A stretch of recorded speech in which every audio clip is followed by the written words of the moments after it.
구체적으로 산다는 것. 살다 보니 어려운 게 참 많다. 일찍 일어나기도 어렵고, 돈 벌기도 어렵고, 연애도 어렵다. 그 중에서도 내 삶의 주인이 되는 일이 제일 어렵게 느껴진다.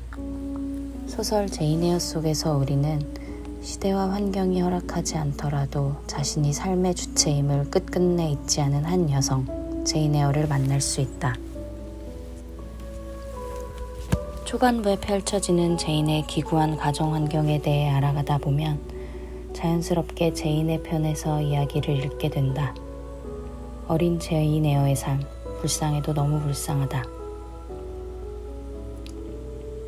그날 밤 에보트 양이 베시에게 들려준 얘기를 통해서 나는 처음으로 나의 아버지가 가난한 목사였다는 것, 어울리지 않는 짝이라는 주위의 반대를 무릅쓰고 어머니가 아버지와 결혼하였다는 것, 리드 외조부 제인의 할아버지는 딸이 말을 안 듣자 화가 나서 돈 한 푼 주지 않고 딸과 절연하였다는 것, 결혼한 지 1년밖에 안 되었을 때 아버지가 자기 교구에 있는 공장촌의 빈민들을 방문하러 갔다가 당시 유행하던 티푸스에 걸렸고 어머니 또한 아버지에게서 감염되어 두 사람이 모두 한 달 사이에 세상을 떴다는 것 등을 알게 되었다.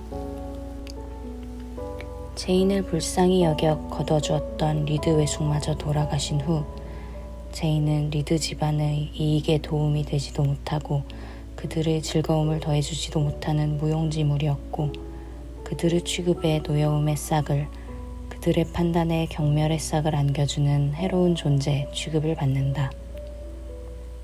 짐을 덜어버리듯 로우드 기숙학교로 보내진 제인은 학교를 마치고 얼마간 교사로서 생활하게 된다. 그러던 그녀에게 첫 번째 선택이 다가온다. 학교에 남을 것인가, 8년간의 습관을 떨치고 새로운 길을 찾아 나설 것인가. 새로운 고생살이, 거기엔 무엇인가가 있어 하고 독백을 했다.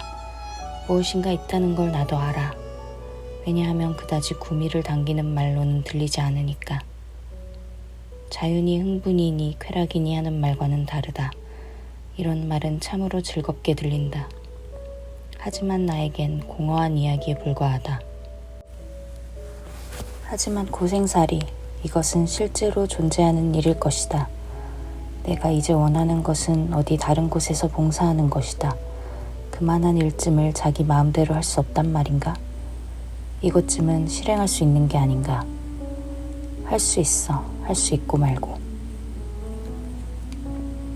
인생의 중요한 기로에서 선택을 하는 순간 제인은 허황된 환상을 꿈꾸지 않는다. 선택 뒤에 펼쳐질 새로운 고생살이에 대해서도 충분히 예상하고 있다. 중요한 점은 그녀가 스스로의 삶을 스스로 선택했다는 데 있다. 새롭게 로체스터 가문의 가정교사가 된 제인은 로체스터와 사랑에 빠지게 된다.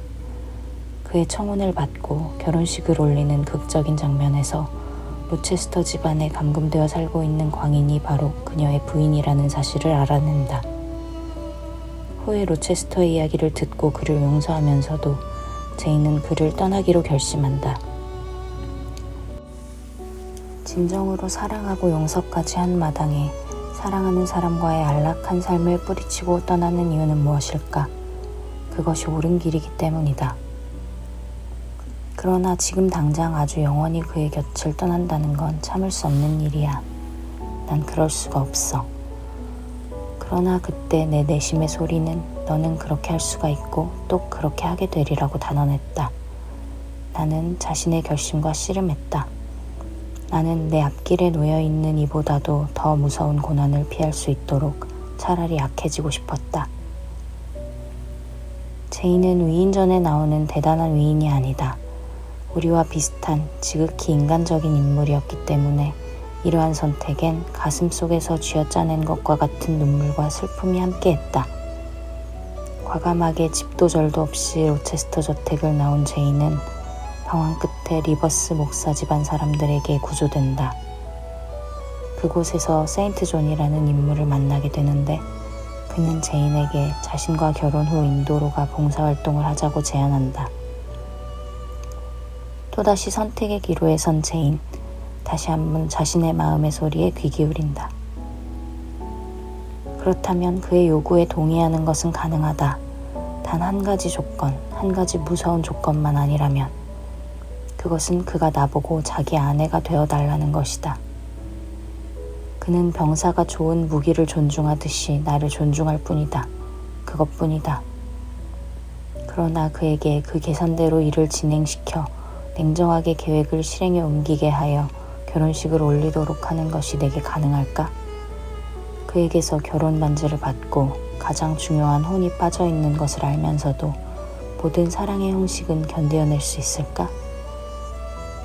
그의 내면의 목소리는 아니라고 외친다. 제이는 또다시 그를 거절하는 과감한 선택을 한다. 후에 제이는 로체스터 가문에 다시 방문하는데 집터는 폐허로 변해 있다. 감금되어 있던 로체스터의 부인이 집에 불을 지르고 로체스터는 아내를 구하려다 한쪽 손과 시력을 잃고 만다.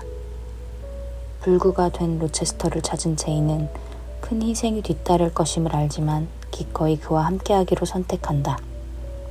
제인의 삶에서 살펴볼 수 있는 것처럼 주체적인 삶이 행복한 삶을 의미하지는 않는다. 우리는 살아가며 끊임없이 선택을 한다. 그 과정에서 제인처럼 가슴 아픈 눈물을 흘릴 수도 추위와 배고픔을 견디며 방황할 수도 있다. 그렇지만 중요한 것은 나의 삶을 대하는 태도이다. 나의 삶을 타인에게 위탁하지 않고 포기하지도 않는다면 비록 험난할지라도 우리의 삶은 빛날 것이라 믿는다. 제인처럼 말이다.